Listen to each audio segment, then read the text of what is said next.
My name is Karen Manor. I'm a member of a political collective of photographers called Active Stills. We document political and social issues in Palestine and in Israel. In the night between the 17th and the 18th of January 2017, I went to the Bedouin village of al-Hiran in the Negev desert.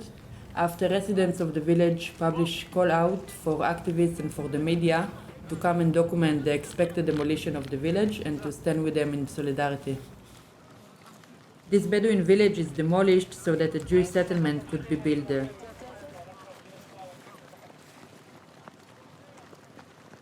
Around 5-something in the morning, I see a huge amount of lights of police car and police that start to run into the village like it was a war zone.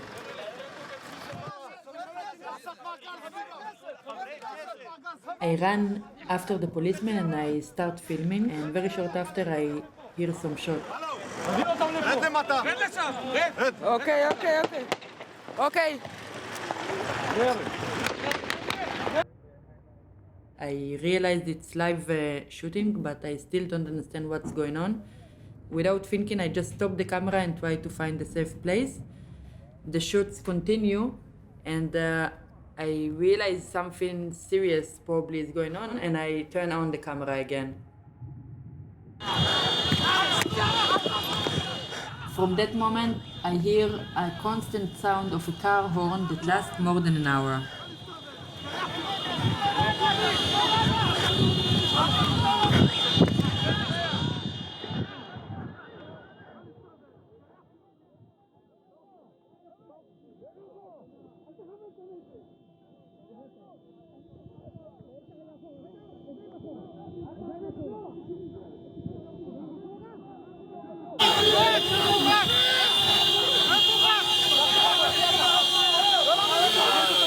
מישהו, בני זונות. תספר רק שלוש.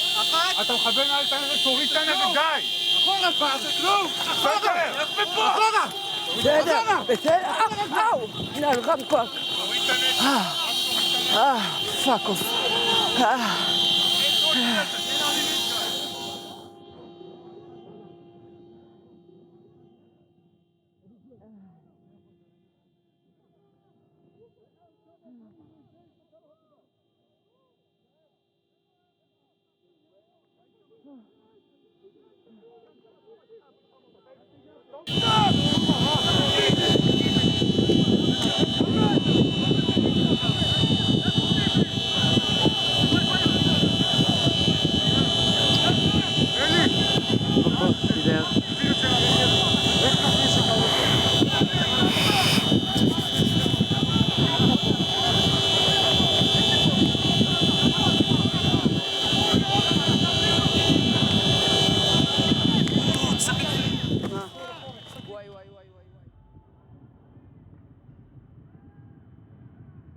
It's all a total mess and I don't understand exactly what is going on. I keep hearing this beeping of the car that is next to me, but I cannot see the car.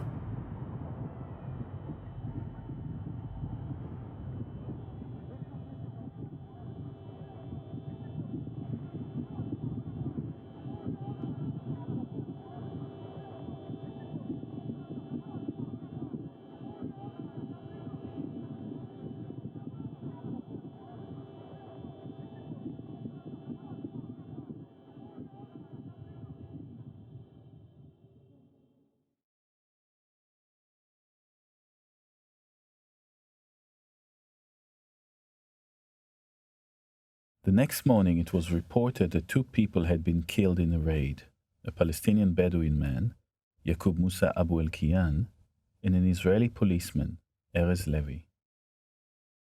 According to a tweet by the Israeli police, the death was the result of a terror attack. News report echoed the account of the police, claiming that Abu al-Qi'an had been killed after intentionally running over Erez Levy. It was later revealed that Ayman Odeh, the most senior Arab politician in the Israeli parliament, had been wounded by the police during the incident. Soon afterwards, Israeli Prime Minister Benjamin Netanyahu sent his condolences to Levi's family and suggested that the policeman had been murdered in a terror attack. Gilad Erdan, the minister in charge of the police, blamed Ayman Odeh for inciting the attack. This response is in line with the Israeli government's policy of delegitimizing Palestinian citizens of Israel and their political leaders. Later that day, police released a thermal video of the incident, shot from a helicopter. The video claimed that Abu al-Qi'an was driving with his car headlights turned off, and that he accelerated his car in order to deliberately run over policemen.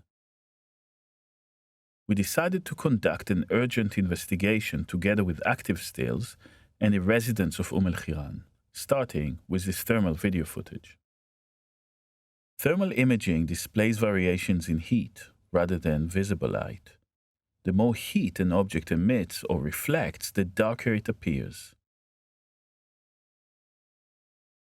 These are people. These are trees. This is Abu al-Qi'an's vehicle. Here we can see a gunshot made visible by a cloud of hot air. The thermal video captured the incident visually but has no sound from the scene, while Keren Manor's footage, on the other hand, contains audio but little visual information.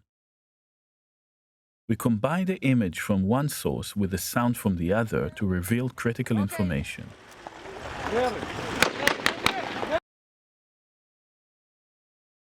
The metadata on Keren's footage establishes the timeline for the events that followed.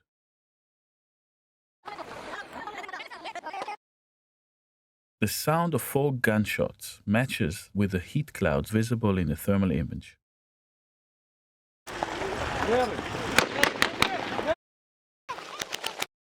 Shots 1, 3, and 4 are registered clearly in the image and precisely match the sonic signature in Manor's footage. Shot number 2 either takes place off camera or was fired between frames and therefore not captured by the thermal camera.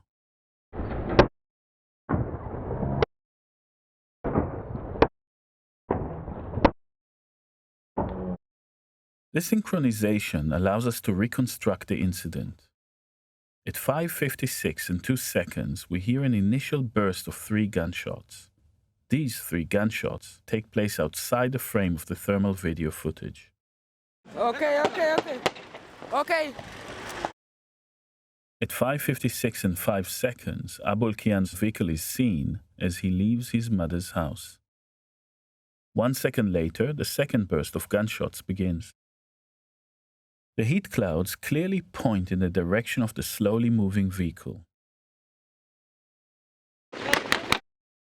Immediately after this round of shot is fired, Abu al-Qi'an's vehicle begins to gain speed. At this point, Keren Manor stopped filming in order to take cover. She did not record for the next 14 seconds. At 5:56 and 11 seconds, Abu al-Qi'an's vehicle collides with a group of policemen. Clearly, the vehicle only begins to accelerate after the police open fire. This contradicts the very basis of the official narrative. 8 seconds later, Abu al-Qi'an's vehicle is brought to a stop. Then, Manor switches her camera back on again. We hear the continuous sound of car horn, which persists for more than an hour. 28 seconds later, we see 6 policemen moving slowly to encircle the vehicle. As they arrive, Manor's video captured the sound of an unexplained single gunshot.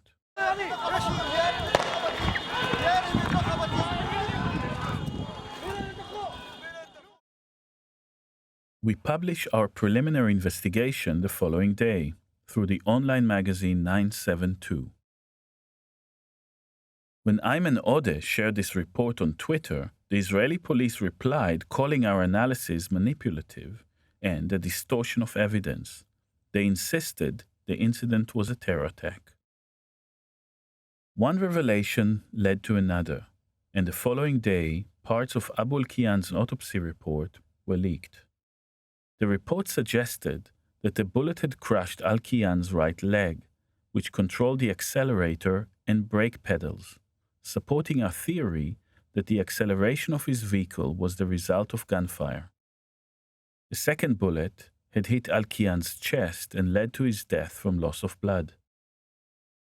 Responding to growing public unease, Gilad Erdan, the minister in charge of the police, doubled down on his initial statement. הדפוס פעולה שלו לאורך כל ההתנהגות מהיציאה מהבית עם אורות קבועים ולא מקשיב לשוטרים שקוראים לו לעצור, היה דפוס של מחבל שיוצא לפגע.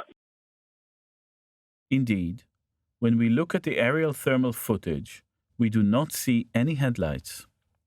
In fact, however, a thermal camera primarily captures heat, and as a result would not capture whether the headlights were on or off. In search of an answer, we took a closer look at the videos captured on the ground that night. One of these videos was a short clip used in a broadcast by Al Jazeera Arabic. فأطلقت الشرطة النار عليه بزعم محاولته تنفيذ.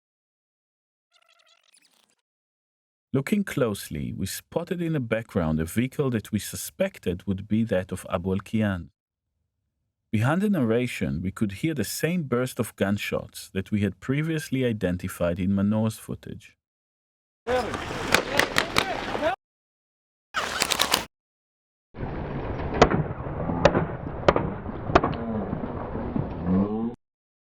By synchronizing the two videos, we realized for the first time that Al Jazeera had filmed al-Qi'an's vehicle just before it collided with a policeman.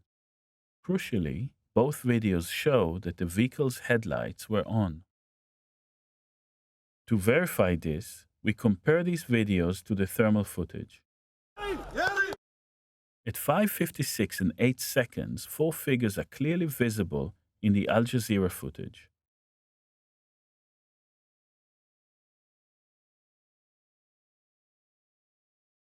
They are in a similar position to that of the policeman in the thermal video footage.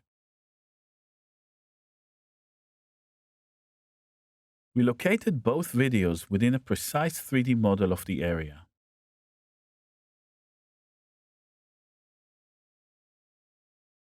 By establishing the relative position of the two cameras, we can see that the figures are aligned in both videos, confirming that this is Abu al-Qi'an's vehicle. Another video shot by Manor gives us the final position of the vehicle.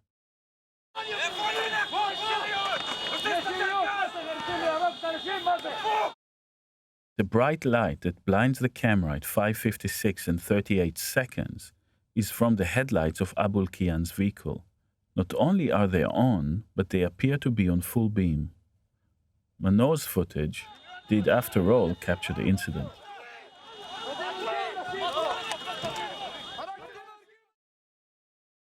We released this report on February 1st, 2017, and it was picked up by the media. On February 22nd, Erdan retracted his initial statement and suggested the incident could have been a police blunder.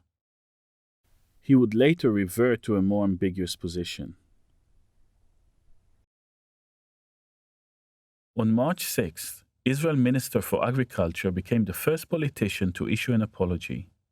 With the official narrative in ruins, we could have ended our investigation, but we wanted to understand better what had happened in the moments leading to Abu al-Qi'an's death. We didn't have access to al-Qi'an's vehicle, so we reconstructed a precise 3D model of it from photographs taken at the scene.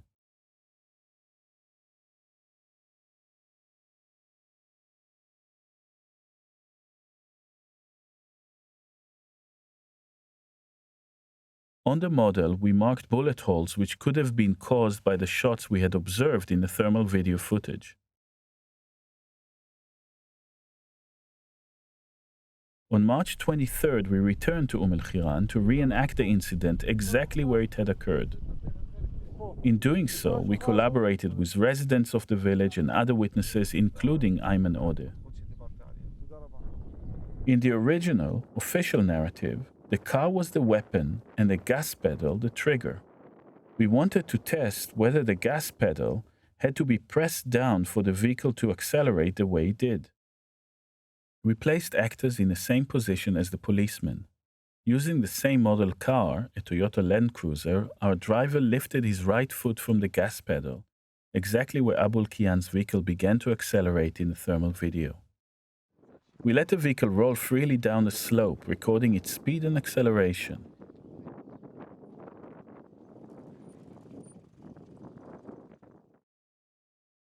Comparing this to the police thermal video, we can confirm it accelerated at a similar rate and moved at the same speed.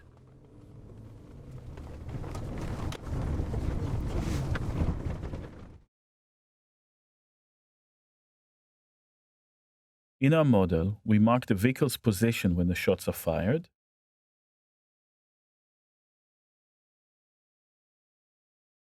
at the moment of impact with the policeman,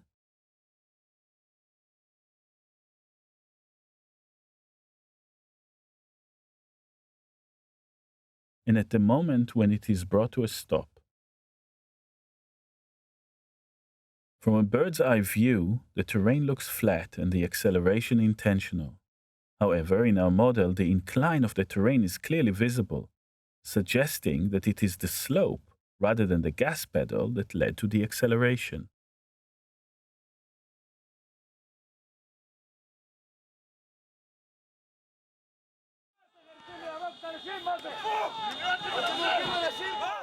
The leaked autopsy report stated that Abu al-Qi'an bled to death over 20 minutes after he was shot. During this time, activists and village residents were prevented from getting close to the vehicle, and crucial medical aid was withheld despite the presence of ambulances at the scene. Abu al-Qi'an's life could have been saved.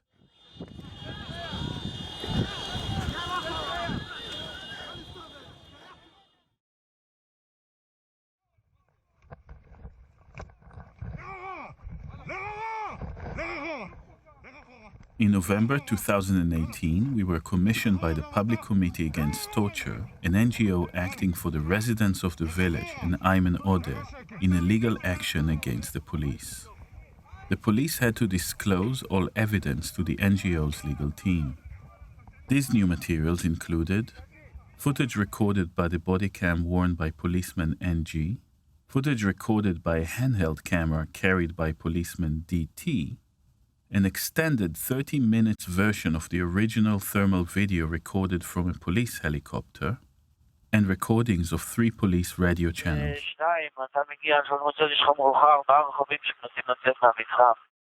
We compared these new sources to the footage we already had from Keren Manor and the Al Jazeera broadcast. We also collected further footage from activists, Rabbi Arik Asherman and Yaela Ra'anan. We synchronized all the new material to create a more detailed timeline. We also received transcripts of interrogation and testimonies from multiple policemen and activists. However, we could see that some information was omitted. Police documents suggested that more footage filmed by the police was missing. In the footage recorded by policeman NG's body cam, we could see further police cameras. We arranged the new visual evidence into a media landscape that helped us to navigate the aftermath of the killing of Abu al-Qi'an. Policeman NG's body cam captures Abu al-Qi'an's vehicle rolling down the hill moments after it was shot at. The vehicle headlights are clearly turned on.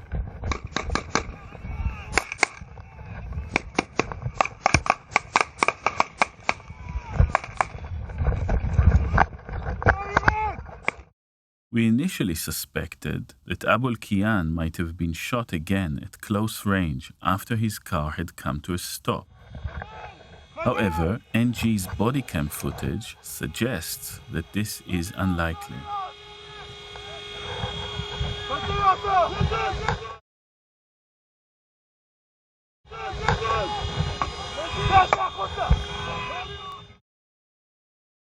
While Abu al-Qi'an was bleeding to death, a separate incident was unfolding nearby. Drawn to the sound of Abu al-Qi'an's car horn, a group of residents and activists, including Ayman Odeh, approached the vehicle but were stopped by police. The thermal video footage ends a few minutes after Abu al-Qi'an's car is stopped. From this point on, our window into the event is limited to 4 cameras. That of policeman L.M., policeman N.G.'s body cam, the smartphone camera of activist Yael Ra'anan, and that of Keren Manor. These cones of vision illustrate both what we could see of the events that followed, but also where we encounter blind spots.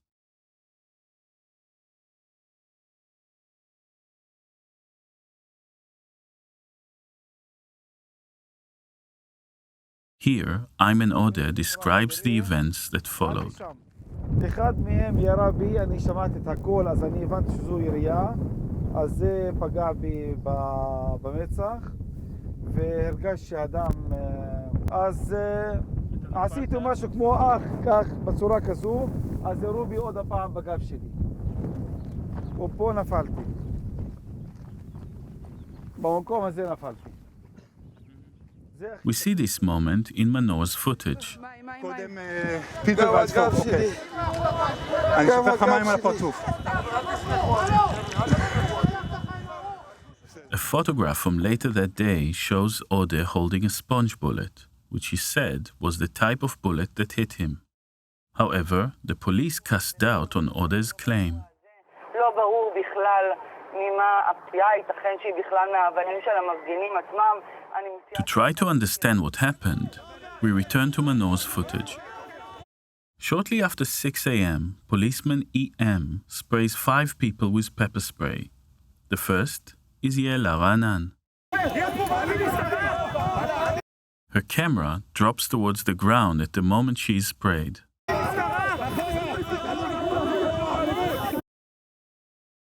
Three seconds later, the same policeman pepper sprays Rabbi Arik Asherman.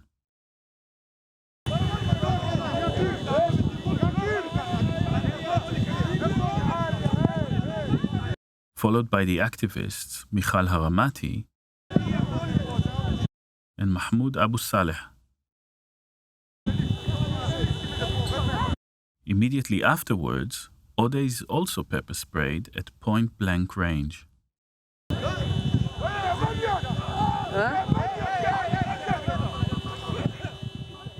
According to Odeh, it was in the moments after being pepper sprayed that he was shot by sponge bullets. A year and a half after the incident, in 2018, a policeman leaked footage from LM's camera to Israel's Channel 10, which broadcast an edited version. This video had not been shared with our legal team. It was, however, sent to a prosecutor who was considering whether to press charges against the policeman involved.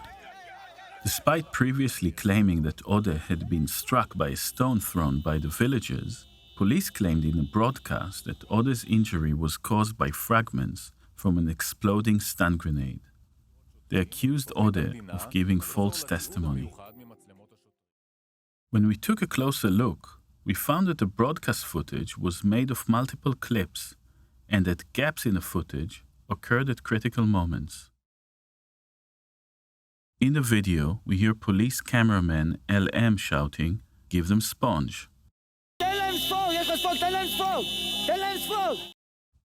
The broadcast claimed that no shots were actually fired after this moment, but the film cuts out 2 seconds later. A 47-second gap in the footage follows, and significantly, it is within this time frame that Odeh claims he was struck by sponge bullets. When the footage returns, we see police throwing a stun grenade at Odeh. 3 months after the Channel 10 broadcast, the prosecutor closed the investigation against the policeman involved. This video might have contributed to that decision. We tried to fill the gaps in the Channel 10 video with synchronized footage from the other cameras on the scene. Using Ra'anan's footage, we locate the policemen relative to the activists and Odeh. Two policemen can be seen holding sponge bullet launchers, and policeman EM is seen holding a tear gas launcher. This is Abu al-Qi'an's vehicle, where he is bleeding to death. This is police cameraman LM. This is Yael Ra'anan, and this is Ayman Odeh. In NG's footage, we can see him loading his launcher.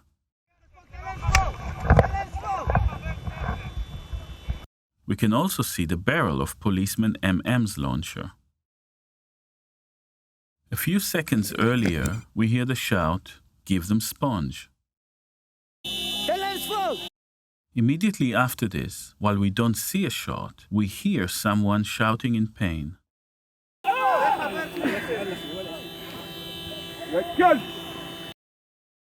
Curiously, of all the transcripts of police testimony we received, only one page was missing.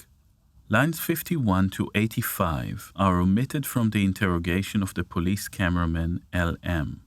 In the interrogation, the interviewer and LM are watching and discussing the footage LM recorded, which is the original, uncut video that we did not receive.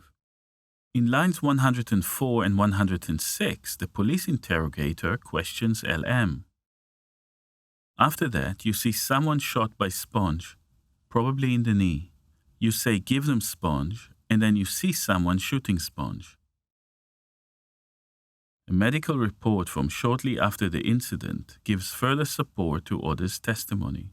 It states that the injuries Odeh sustained are consistent with impact damage from a sponge bullet. We also know that police were shooting sponge bullets on other occasions throughout the morning. Approximately 3.5 minutes after Odeh was hit, a police body cam captures the light from Manor's camera in the distance. We see a policeman carrying a sponge bullet launcher, assuming a shooting position. Manor is directly in the policeman's line of fire. She is standing next to the cameraman from Al Jazeera. At 6:11 and 30 seconds, the sound of a shot is captured by both Manor's camera and that of policeman NG. וואו! כמעט תוריד לי את הרגל עכשיו. פגע בך? שיט. זה ממש שפשף לי את הרגל. בוא הצידה למטה. The incident that began with a dead-of-night raid on the village of al-Hiran became host to many more violations. It led to the killing of Abu al-Qi'an, to assaults against residents, activists and politicians, and the subsequent manipulation of evidence, including failing to share critical media, leaking and manipulatively editing video evidence, and targeting civilians holding cameras. To date, no policeman has been charged for the violence in al-Hiran. The shooting of Abu al-Qi'an was justified as a split-second decision taken legitimately by the policemen involved. But instinct is culturally and politically produced, and the victims of police violence in Israel are disproportionately Palestinian. In this way, a long history of separation and marginalization is condensed into a split second.